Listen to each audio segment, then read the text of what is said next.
Hello, I'm John Adams and welcome to part 2 of this tutorial where we're looking at how we can place a figure in a separate background scene. This is where we got to in part 1.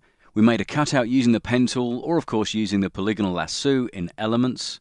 And we've got our model here on a separate layer with a bit of a black background, original black background around the hair. We'll see why that's there in a short while. What we're going to do is copy this layer into memory and then paste it into our new scene. So we're going to select the entire image. Control and A is the first step, then Control and C to copy the image into memory. Then we're going to close down the image, go to File, Open up the beach picture, beach.jpg. Let's just get that full screen. And then we're going to paste in our model. That's really easy, Control and V. And there she is. What we're going to do now is use the Move tool, which is this one at the top of the toolbox here. You can get there quickly by just hitting V on the keyboard to bring up the Move tool, and we can just move her into position where we want her to go. Now I'm going to place her so she's just above this shadow line running through here. Get her knee just above there, slightly over to the left of the picture. And we'll make a slight adjustment to the size of the model. Chances are things will be the wrong size when you import them from another image. So to change size, hit Ctrl and T to enter transform mode, and then hold the Shift key to keep everything in proportion, and then just drag a corner handle. That way you can resize the image in proportion, or rather resize the layer in proportion. We'll go for something like that. That looks about right. I think everything's kind of in perspective there. Once you're happy with the size of the particular layer you're working on, double-click inside the bounding box and that transformation will happen. What we're going to do now is use a layer mask or the eraser in Elements to get rid of this black area around the hair. Let's zoom in tight. The reason we're doing it now and we didn't do it before is because we know the background we're working with now. The model is in position and we now have to blend the blonde hair here in with the sort of beachy background behind. The color of the background behind, how bright or how dark it is, affects how you do the blending work. So that's why we get the model in position first in the new background. It makes life easier for you. Okay, now first of all, we'll have a look what we do in Elements. Let's just make sure Layer 1 is selected in the Layers palette, so that's the model herself. In Elements, all we do is pick up the Eraser tool, make sure in the normal eraser and not the background or the magic eraser, get hold of that, and then using a brush, about 70 pixels to start with, just chip away at this background area like so. And all we're doing is just rubbing it out. As you get closer to the hair, what you need to do is use a smaller brush, so use a left square brackets key. Make sure you've still got a soft edge brush. Take it right down in size, and also take it down in opacity. If we drop that down to kind of 30% or so, something like that, then we can just nudge away at the hair and make a really nice job of it. And it really is just manual blending, bit by bit, just slowly chip away until you get a nice accurate blend. And if you get this line just outside the hair right, all the rest of the area can go with, of course, the full opacity there, full opacity setting of 100%, and a bigger brush. You can just increase brush size again quickly and just get rid of that outside bit. That's how you do it in Elements, just chipping away at it. And if you go wrong at any point and you make a mistake like that, all you need to do is hit Ctrl and Z to undo that change and then carry on from where you left off. Nice and simple, just using the eraser. In Photoshop, we can do things slightly differently, and I'll show you that route now. Instead of using the eraser, what we're going to do is use something called a layer mask. And that's something you get to using the Layers palette. Down here at the bottom of the Layers palette, you'll see this icon here. Click on that and we get a white rectangle. That's the mask alongside the thumbnail of the layer we've got selected. Now, if we paint black into this layer mask, we'll hide what's in the layer and reveal what's underneath it. Showing's easier than telling. Let's pick up a brush. Make sure black is at the foreground. It is there. Black is our foreground color. Get the appropriate size brush. Let's start with about 70 pixels as we did before. Opacity 100%. All we do is paint over, and it's acting just like the eraser. We're just painting over the edge of that old black background to get it down near the hairline. That's the kind of thing. Now, all those pixels are still there, so if we make a mistake now, we can say, oh dear, that's a disaster, she's had a terrible haircut, or we can restore those pixels. They're still there, they're just hidden. So instead of painting black into this layer mask, and you can see it there forming, the black there in the mask, we simply switch to white, where we can use this double-headed arrow here, or we can just press X on the keyboard to swap from foreground to background. Get white selected as foreground, and then if we just paint with the brush again, we replace and restore any errors we've made. So you can see the advantage here that you have over the eraser. The eraser removes things and you can kind of restore any mistakes to a limited point by using the undo command, Control and Z. But with the layer mask, you can paint black or white. If we make a mistake, it doesn't matter. Just press X, paint white back in to restore those pixels. We can keep going until we get a really, really seamless job. So that's why we're using layer masks as a preference, and the advantage of layer masking over using things like erasers. So, if we pop back up, we've done a first sweep and got rid of the extraneous black detail in the background here, or in the old background. What we're now going to do is move in a bit closer, just use the zoom tool and get in a bit tighter, and now we're going to really make a seamless job of the hairline. So we'll approach this bit here first. Get the brush, make sure black is the foreground colour, there we go. Nice small brush, I don't know, something like 10, 15 pixels, and we're just going to dab away. Now we want to reduce opacity so we don't make a hash of it, so about 30%, and then we just chip away like so. You can hear me clicking the mouse there, and I'm literally dabbing away, sort of chopping out the bits I don't want, and hopefully making a nice subtle blend between the blonde hair and the fairly light background. Can hold down the space bar to move along. Here we go now, and hopefully that's blending in really nicely. And we can even leave the odd hair in place to give a really realistic result. Now I'm not going to do this whole thing because again this will take a few minutes just to get a really nice blend.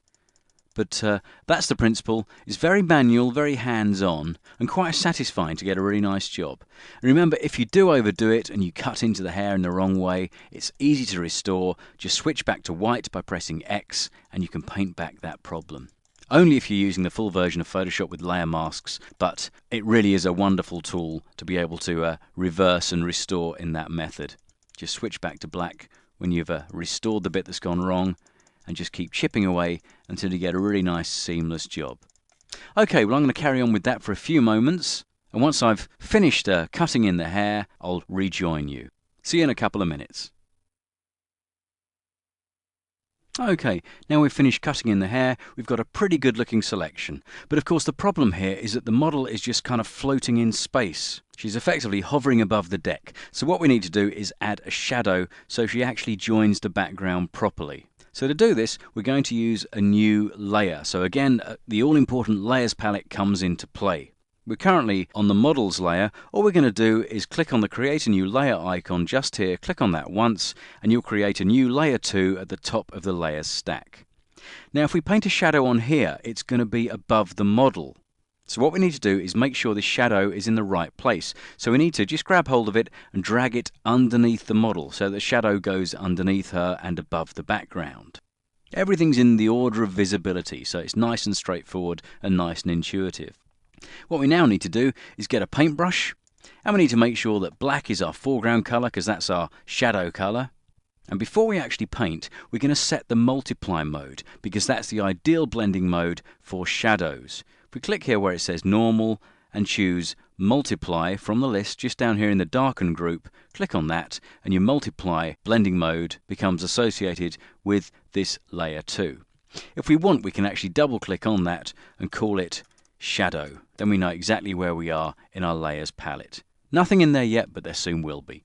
Okay, back we go, pick up the paintbrush. We need a nice big brush for this, so just hit the right square brackets key until you get something about the right size, around sort of 200 to 300 pixels. I've got 250 here at the moment. We've got black selected. All we're going to do is paint a shadow. We need to follow the direction of these shadows here, so we're going in that kind of direction. So if we just do a little bit of painting, we're under the model here at the moment. We just come forward, something like that. I guess that would do the trick. And we can thicken it slightly. I've got an opacity of 51%. I think that's a bit high by the looks of things. So what I'm going to do is start again. I'm just going to get rid of that layer. I'm going to clear it by hitting Control and A. That selects all of the image, then just hit the backspace key to delete everything within that layer. I'm now going to hit Control and D to go back to my starting point and get rid of those marching ants. I'm just going to reduce opacity to about sort of 40%, because that just looks a little bit too heavy, that shadow, for my liking. Same brush, 250 pixels, black as the foreground colour, painting onto the shadow layer. We're going to follow this direction, so if we just sweep out from here, that looks better. Successive strokes will build up the thickness of the shadow, and that's about it there. I now need to just work a bit tighter, so I'm going to zoom in a little bit. There we go. And then with the brush selected, I'm going to use a slightly smaller brush, just a little bit smaller, about 200 there, and just go around the edge of the model. And you can see that the black shadow is just spilling out beyond the model's perimeter. So that's the kind of thing I want. That's the joining shadow. Where something joins the ground, it's always darker than the shadow that sort of is cast from the subject. So a couple of clicks, just delicately done. That doesn't look too bad. That's a good joining shadow. Yeah, not bad at all. Now I could reduce opacity even further, down to sort of 20% or so, and just increase brush size a bit, up to 300, 400, something like that, and just do a few streaks out from the model. Back to full screen. That's maybe a little bit heavy, so to tone that down, I'm just going to pick up the eraser, reduce opacity, about 30% or so, big brush again, sort of 900 pixels I've got, just run that over, just to reduce the impact of the shadow, back to the brush, and then up to about 40 again. That's good. That looks a pretty decent shadow. And of course, we can always vary opacity if we're not quite happy with that. If it looks a bit too dark or a bit too light, we've still got the opacity controls for that separate layer. There's our shadow layer on and off, and we can just tone that down a little bit using the opacity slider. You can see there, that looks about right there. I've got sort of 75, 80%, something like that, and that looks a pretty decent shadow. So I'm happy with that. That's our shadow put in. So we have our background originally, that's layer 1. We'll switch these off. Then we've added our model to that, and then between the model and the background, we've added the shadow layer to really link the two together. We've made sure we've kept the shadow going in the same direction as existing shadows in the picture. Right, so that's all looking good. What we need to do now is actually change the contrast and the colour balance on the model, because it's not quite working at present. She looks like she's in a slightly different lighting setup to the rest of the image, and that won't do at all because we want her to look like she's part of this beach scene. What we're going to do then is use a clipping adjustment layer. So first of all, select the model's layer, make sure she's selected, and then what we're going to do is simply choose a levels adjustment layer. To do that, click on the adjustment layer icon down here at the foot of the palette, click on that once, and choose levels from the list. What that does, it brings up a levels palette, and this levels palette is attached to this adjustment layer at the top of the stack. Now if we were to make any changes in this levels palette, we'd affect everything in the image. Let me just demonstrate. If we move the gamma slider here, we make everything brighter. The background, the model, the shadow, every single thing. That isn't what we want to do. We only want to affect the model. So let's take this back to its default of 1. And we're just going to click OK. So we haven't actually made any adjustments yet. We've just set up that adjustment layer at the top of the stack. What we're going to do is clip it to this layer. To do that, hold down the Alt key and click on the line between the two layers. There you can see that icon, the two interlocking circles. Once you see that, click once and you'll see it jump across to the right. Now what this now means is any changes you make to this levels adjustment layer will only affect the layer that it's clipped to. So if we now double click on this icon to get our levels palette back, any changes we make now will only affect the model and won't touch the shadow or the background. So we can make a wide variety of colour and contrast adjustments to the model without touching the rest of our scene. Okay, so let's now do that. So let me get this back to 1, so we're back to default. What we're going to do is add a little bit more contrast, so we'll put a touch of black point slider in. And she's just a little bit darker there. We're just taking the blacks down a touch. Perhaps we'll brighten up the highlights a little bit as well. That looks about right there. So we've made a small adjustment to the black point and the white point. We'll just try the gamma just to see what that needs. Maybe just a little bit of adjustment there. Just darken the whole thing down a smidgen. Yeah, just a touch. So I've got 10 0.97 and 241 in my input levels. But of course these will be different with every image, so those figures aren't set in stone by any means. Once you've done that, before clicking OK, we can also adjust colour using this. Now you may wonder how we're going to do that using levels. Well, it's because we've got the channel box up here. If you click where it says RGB, you get the individual red, green and blue channels. And by clicking on the red, you can adjust the amount of red within the image. This middle slider, the gamma slider, is the best one to use for this. Move it to the left, you get more red content. Move it to the right, and you get more cyan content, cyan being the opposite of red. So let's get it centered up again at 1. And we need a little bit more warmth, so a bit more red, just a touch. That's probably enough there. 1.09, so we've moved it a little bit to the left. And before we quit out and OK these settings, we're just going to drop down to the blue channel as well, so select that. And this time we need to move this in the opposite direction to get more yellow. So if we go to the right, we're going to make the model progressively more and more yellow. So again, we only need a touch of it, so just going below 1.96 or so, that should do the trick. We've got a tiny bit of red and a tiny bit of yellow, which of course warms up the flesh tones of the model, giving us a more amber feel to join in with the rest of the scene. So you can check the changes you've made in your levels palette just by clicking the preview on and off. You can see there we've got a bit more warmth and a bit more contrast, and she does actually look a bit more part of the whole scene that we've placed her in. So once you've done that, click OK. And just like using the preview button, you can equally double check using this visibility icon or the eye icon alongside the adjustment layer. Just click that on and off and you'll see exactly the same changes that you just saw using preview. Okay, well we're just about there. One finishing touch you should always check before accepting a composite image though is, does the edge match? What do I mean by that? Well, zoom in tight right on the edge of the model and you'll see that maybe that edge is a bit harsh. Now if we go in really tight, if we were to inspect a print really closely, we might think, well, this background doesn't look like part of the same image as this foreground, because this edge is a bit harsh. It's been anti-aliased, it's been softened, but maybe not quite enough. And this is where a great little tool called the blur tool comes in very handy. Here it is here, select the blur tool from the toolbox. And up in the options bar, check that strength is set to 50%, and this is the important one, make sure that sample all layers is switched off. Keep that unticked. Now pop down to your appropriate layer, this is the model layer here we need to select. And what we're going to do is just run it along the edge a little. And can you see that blurring happening? Hopefully you can on your screen as well. It just reduces that edge a touch. I've only got a 7 pixel brush, a tiny soft edge brush we're using. I'm just blending in the very edge to give a more photographic feel. You'll notice if you look at a real photo, take a look at a print, and you see there aren't really any hard edges. And that's what we want to get rid of, really harsh, hard edges, because they don't look photographic. This is the edge of a cutout, and it's always a dead giveaway. If you see a really sharp edge on something that you're not sure about, whether it's an aeroplane or a model in a landscape, check the edge and you'll know whether or not it's been a composite and it's a cutout. But if you blend the edges in this way, it gets really hard to tell. Now my strength is perhaps a little bit too strong, so I'm just going to reduce that down to sort of mid-30s, 35% or so. Now carry on. And you'll see there it really is softening the edge and making it blend in an absolute treat. The high contrast edges like this point, they make it much harder.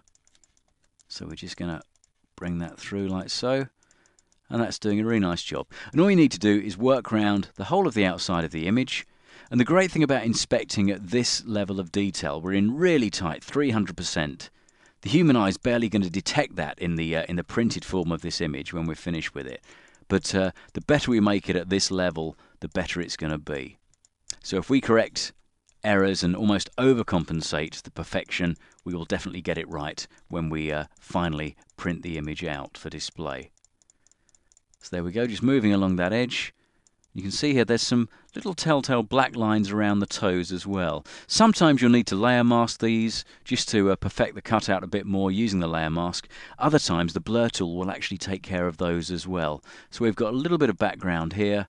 That'll just blur out just nicely and just become part of the edge. And there we go, that's working really well.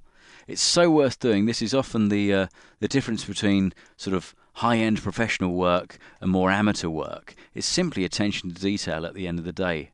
The enthusiast wants to kind of move on to the next project, whereas the professional is really keen to perfect the work. So it's any changes are completely natural and imperceptible. There we go, and that's just working through the edge, blending it in.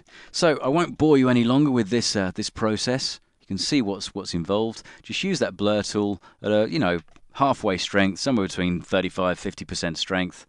Run it round the edge just to take off any sharpness that may be present. It's a bit like sandpapering actually, that's the easiest way to think of it. You're just sanding off the edge of a fine piece of woodwork just to blunt it slightly and give a better overall impression. The hair we've already done, so we can move around now and just work away at the face. See that tough line there? It doesn't quite work, but if we soften it, it will be absolutely fine. There we go. Okay, so that's the procedure, that's the process. What we end up with is a nicely blended model in a new background. And you can see there, it looks pretty much like she's always been in that scene. So that's what we have, that's the process. We've seen how to cut out a model using the pen tool or the polygonal lasso if you're using elements. We've seen how to chop in any hairline, any difficult selection stuff after you've placed the model in the new background. We've seen how to add a shadow to give a realistic joining effect between the new part of the composite image and the old part, the background of the composite. And we've seen how to make contrast changes and do a final blend to really fine-tune the image and get some great finishing touches in place. I hope you enjoyed that. Do try it. We've got the model.jpg image and the beach.jpg image on the disk. Give it a whirl with those images and then, of course, have a go with your own pictures. Because everyone wants to learn how to make a composite image and place a person in a new background. Alright, thanks for listening and see you next time.